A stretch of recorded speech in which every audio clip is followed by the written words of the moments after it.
Oui.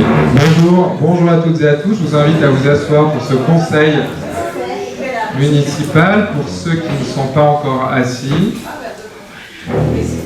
je suis ravi d'accueillir M. Christophe Favre au sein de cette assemblée pour un conseil municipal un peu particulier qui vise à désigner les grands électeurs pour les élections sénatoriales qui se tiendront le 27 septembre prochain. Mme Christina Schemann n'étant pas de nationalité française, elle ne peut pas voter, et c'est pour ça que c'est le suivant dans la liste, tout simplement, d'Yvonne Lebrun, qui siège ce soir au conseil municipal. J'ai reçu les pouvoirs de M.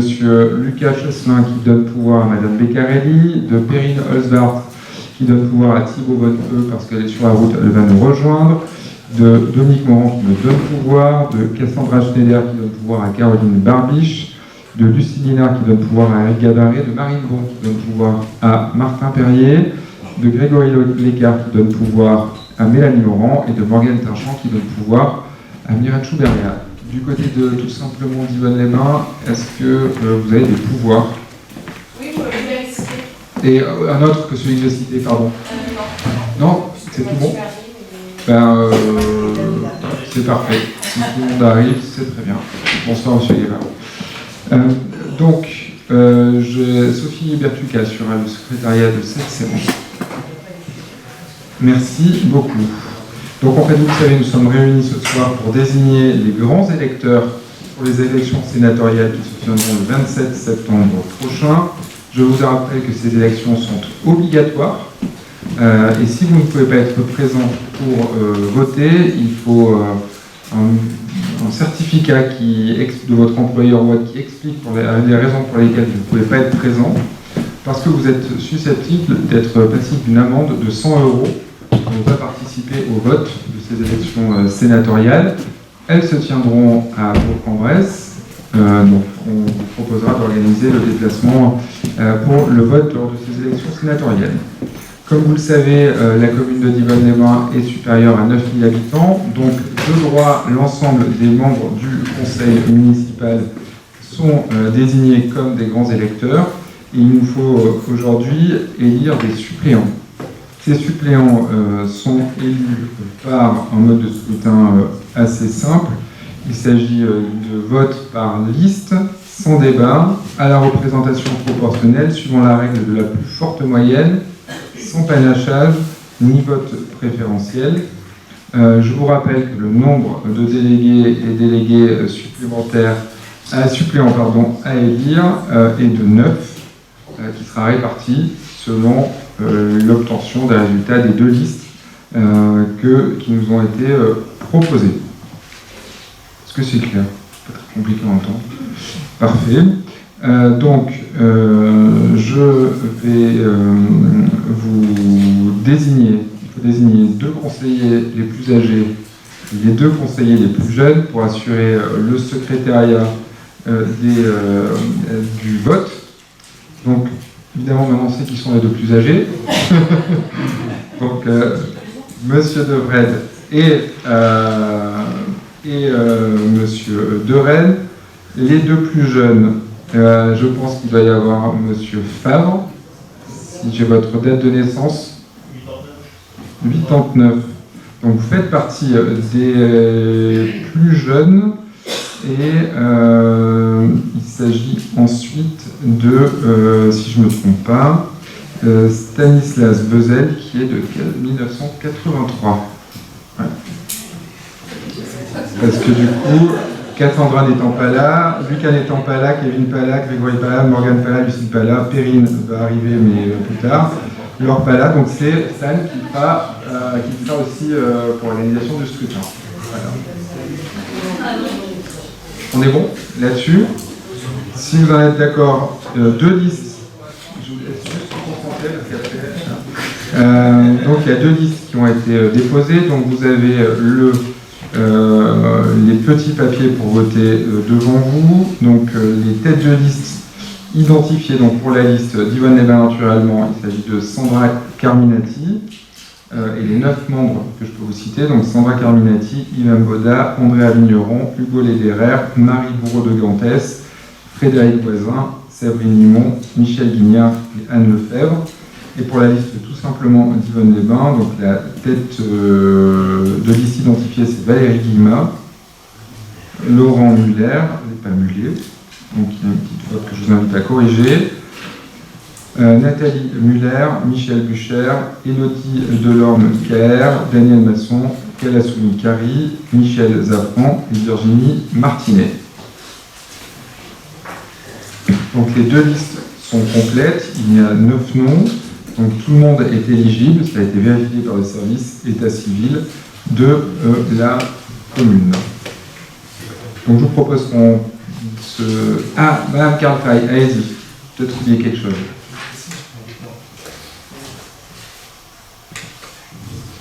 On voulait juste dire un tout petit mot avant de procéder au vote, on a un petit quart d'heure. C'est qu'en fait, c'est vrai que c'est un peu l'occasion de rebalancer peut-être l'équilibre qui est sorti des urnes, puisque l'équilibre qui est sorti des urnes donnait en fait la liste tout simplement d'Yvonne Lesbains à 47%. Et c'est vrai qu'on est aujourd'hui que 8 conseillers sur 33 contre cette assemblée. Et en fait, justement, c'était l'idée en fait de pouvoir rétablir pour représenter réellement le vote des Divonnais. Nous, on a mis vraiment les personnes qui étaient à la suite de nous 8 dans cette liste. Voilà. Donc, si jamais vous avez envie de rééquilibrer un petit peu et de tenir compte un petit peu du vote des Divonnais et des Divonnaises, c'est vrai que c'est pas un enjeu majeur. Mais je pense que ce serait un joli signal, en tout cas, qu'on enverrait aux citoyens et aux citoyennes pour représenter à nouveau leur vote. Merci. Je rappelle simplement qu'aujourd'hui, on vote pour les suppléants. Donc voilà. Il peut y avoir des enjeux. Merci en tout cas pour la déclaration. Perrine Oswald étant arrivée, si vous en êtes d'accord, elle est plus jeune que Monsieur Vezel. Donc je vous propose de remplacer Monsieur Vezel par Madame Oswald qui a bien fait d'arriver. N'est-ce pas, Perrine? Très bien. Du coup, je vous propose que l'on passe au vote. Donc l'urne va circuler. Vous n'oubliez pas, pour ceux qui ont des pouvoirs, de bien remplir les 2 enveloppes qui sont devant votre table. Le bureau électoral, je l'invite à se lever. Donc c'est les 2 plus jeunes et les 2 plus anciens de cette assemblée. On vous a installé, je vous invite à vous rapprocher de Monsieur Cordival, pardon. Voilà.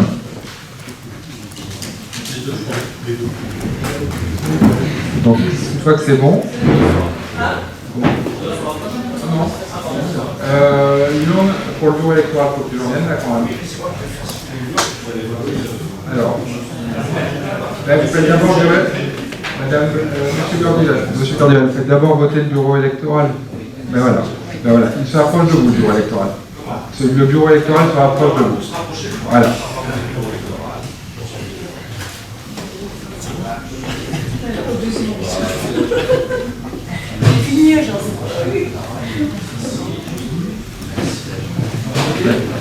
Monsieur Cordival, il manque juste Perrine Oswald qui arrive vers vous. Voilà.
Alors c'est bien d'habitude. Ouais. C'est meilleur. Ah bah attends, c'est l'administration.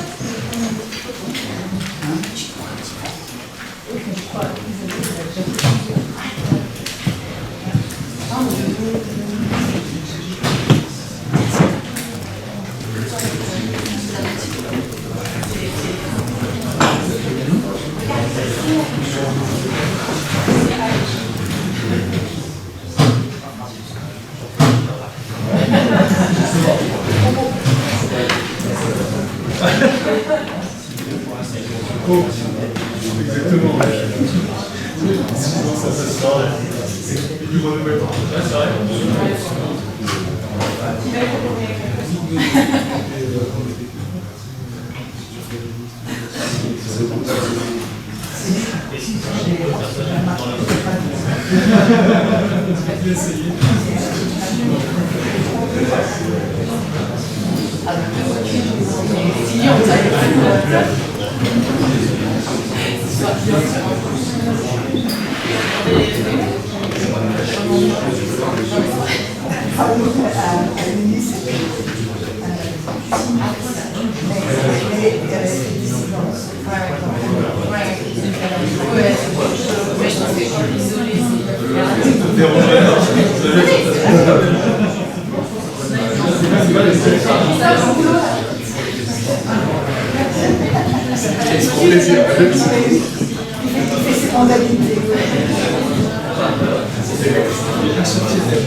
Oui, c'est ça.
Je vous laisse regagner vos sièges pour l'annonce des résultats.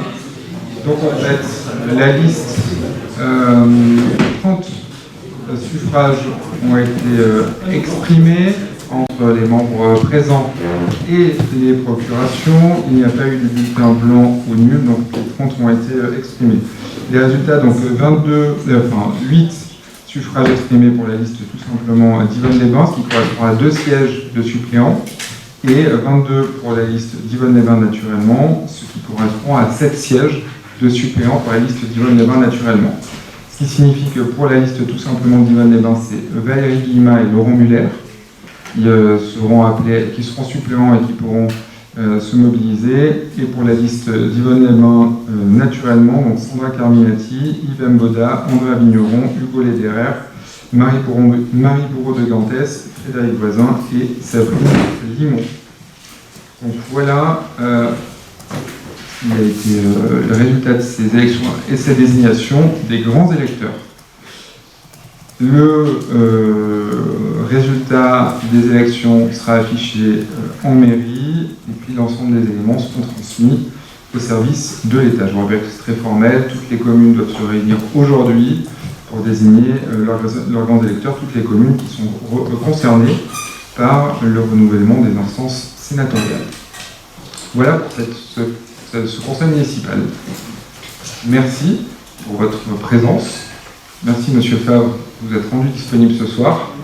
Et du coup, on va pouvoir démarrer le deuxième conseil municipal.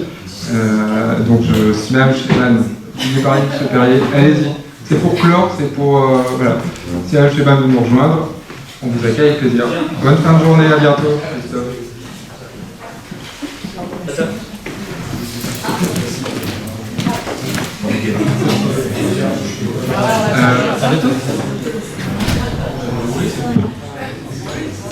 Merci. Merci du coup donc de ce conseil municipal. Donc les procurations, je les rappelle. Donc j'ai reçu procuration de Lucas Chasselin qui donne procuration à Laurence Beccarelli, de Dominique Morand qui me donne procuration, de Cassandra Schneider qui donne procuration à Caroline Barbiche, de de Lucie Linard qui donne procuration à Eric Gabarret, de Marie Baum qui donne procuration à Martin Perrier, de Grégory Lecard qui donne procuration à Mélanie Mourant et de Morgane Binchamp qui donne pouvoir à Miranchou Beria. Sophie Cléier accepte très volontiers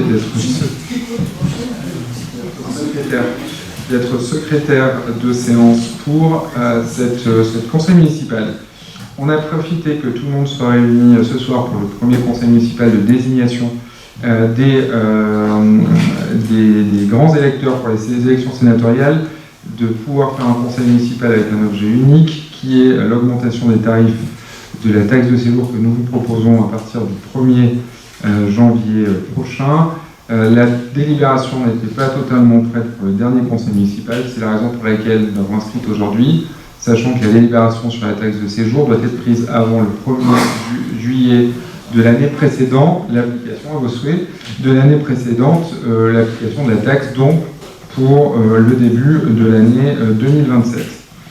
Je rappelle que la taxe de séjour, en fait, c'est une taxe payée par les personnes qui séjournent à Divonne dans les hôtels ou dans les hébergements et qui est intégralement reversée à la ville, qui la reverse intégralement à l'office de tourisme. L'objectif étant de pouvoir permettre à l'office de tourisme d'être au bénéfice de recettes supplémentaires liées à la taxe de séjour. Cette augmentation, c'est une augmentation que nous n'avions pas menée au niveau de la taxe de séjour depuis 2024 et que nous proposons de faire aujourd'hui, et le barème national a également évolué. Donc nous vous proposons, il y a quelques erreurs sur la délibération, notamment des questions d'addition, mais si vous en êtes rendu compte, je vous propose de les corriger de manière à ce que nous puissions délibérer. En 2024, pour les palaces, la taxe de séjour pour la ville de Divonne était de 5,06 €. Au regard de l'évolution du tarif plafond, nous proposons de porter cette taxe, alors pour la part communale 4,90, pour la part de la taxe additionnelle départementale 0,49, soit un montant de 5,39 et non 5,37, comme c'est indiqué dans la délibération. Pour les hôtels de tourisme 5 étoiles, résidences tourisme 5 étoiles, meublés de tourisme 5 étoiles, le tarif plafond est de 3,30, nous vous proposons, 3,60, c'est une erreur dans la délibération. Donc nous vous proposons de le porter à 3,60 pour la ville de Divonne, 0,36 pour la taxe additionnelle et départementale, donc un montant de 3,96 au lieu de 3,63 €. Pour les hôtels de tourisme 4 étoiles, résidences de tourisme 4 étoiles, meublés de tourisme 4 étoiles, le plafond est à 2,60. Nous proposons de porter le plafond de la commune de Divonne-les-Bains à 2,60, auquel s'ajoute la tarif de taxe additionnelle départementale de 10% à 0,26, soit un montant de 2,86 au lieu de 2,75 aujourd'hui. L'erreur étant sur le tarif commune de Divonne, 2,60 au lieu de 2,50 dans la délibération. Et enfin, la dernière augmentation concerne hôtel de tourisme 3 étoiles, résidence de tourisme 3 étoiles, meublé de tourisme 3 étoiles. Le montant plafond, le tarif plancher et plafond sur le barème 2027 est entre 0,50 et 1,70. Nous proposons de porter le tarif communal à 1,70 au lieu de 0,17 comme c'est marqué dans la délibération, parce qu'il y a eu une inversion, je pense, de colonne. Le tarif taxe additionnelle départementale 10%, donc 0,17, ce qui porte le tarif de taxe de séjour applicable à 1,87. En 2024, il était de 1,76. Donc les variations d'augmentation, elles se font pour la première catégorie, Palace, de 6,52%. Pour le hôtel de tourisme 5 étoiles et autres, une augmentation de un peu plus de 9%. Pour hôtel de tourisme 4 étoiles et autres, une augmentation de 4%. Et pour les hôtels de tourisme 3 étoiles et autres, une augmentation de 6,25%. Voilà pour la proposition qui vous est faite. On vous retransmettra le tableau modifié, comme je vous l'ai évoqué maintenant, sur cette taxe de séjour. Est-ce qu'il y a des questions ou des remarques? Monsieur Guémin. Excusez-moi, toutes les autres catégories font pas l'objet d'augmentation, donc je ne suis pas revenu sur les autres catégories. Monsieur Guémard.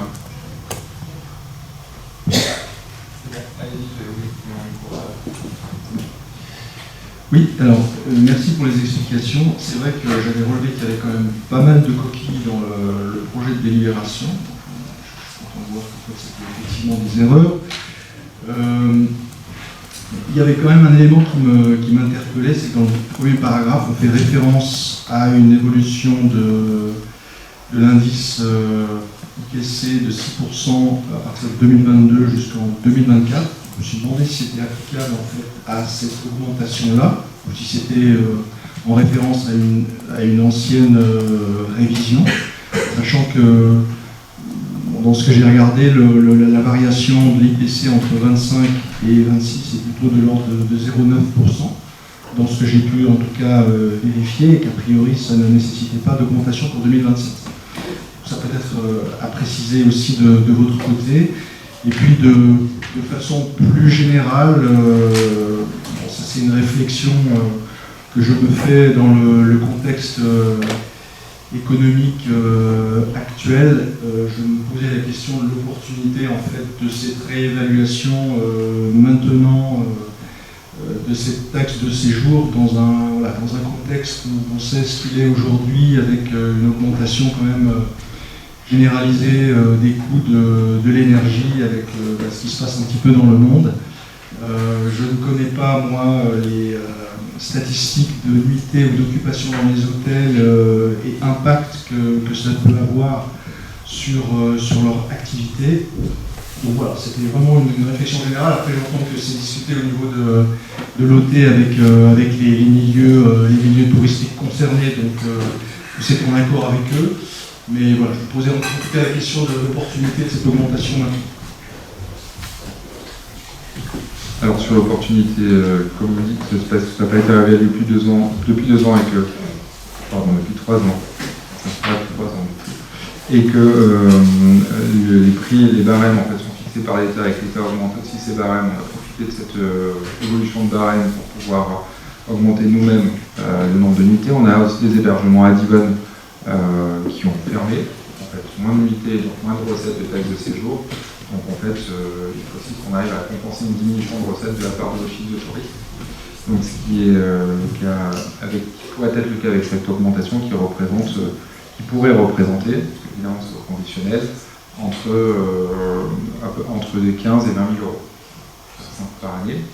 Et pour votre première question, en fait, je pense qu'il doit y avoir une erreur dès lors pour la taxe de séjour 2024, on doit plutôt être dès lors pour la taxe de séjour 2027, les tarifs sont plafonnés, notamment au regard de l'augmentation de l'indice des prix sur la période qui est donnée.